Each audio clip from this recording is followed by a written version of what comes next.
திருவிடைமருதூர் சட்டமன்ற தொகுதி திமுக வேட்பாளர் அமைச்சர் கோவை செழியனை ஆதரித்து விடுதலை சிறுத்தைகள் கட்சித் தலைவர் திருமாவளவன் பரப்புரை மேற்கொண்டார்.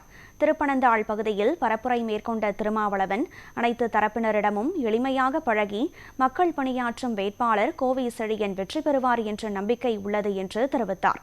மேலும் தமிழகத்தில் திமுக அணிக்கும் அதிமுக அணிக்கும் தான் போட்டி என்று தெரிவித்த அவர் தவிக தலைவர் விஜய் வெற்றி பெற முடியாது என்று தெரிவித்தார்.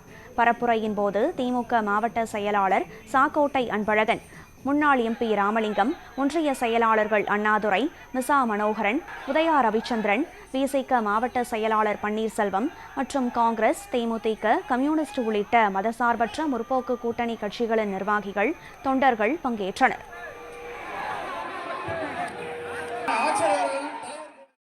கருணாநிதி ஸ்டாலின் அவர்களின் அமைச்சரவையில் மிக உயர்ந்த இலாக்காவிலே அமைச்சராக பொறுப்பேற்பார்.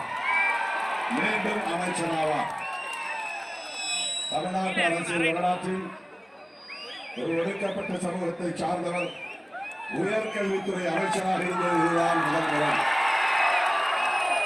திராவிட முன்னேற்ற கழக உறுப்பினர்களை வழிநடத்தக்கூடிய கொறடாவாக அறிவித்தார். அரசு கொறடா, அதுவும் மிக முக்கியத்துவம் வாய்ந்த ஒரு பதவி. அண்ணன் கோவை செழியன் அவர்களை பற்றி உங்களுக்கு நான் புதிதாக ஒன்றும் சொல்வதற்கில்லை. மிகவும் எளிமையானவர், இணக்கமாக பழகக்கூடியவர். ஆனால் விடுதலை சிறுத்தைகளை உயிருக்கு உயிராக நேசிப்பவர். அதிலும் குறிப்பாக என் மீது அதீதமான பற்றுள்ளவர், மதிப்புள்ளவர், அன்பு கொண்டவர், பாசம் கொண்டவர். இது அனைவருக்கும் தெரிந்த ஒரு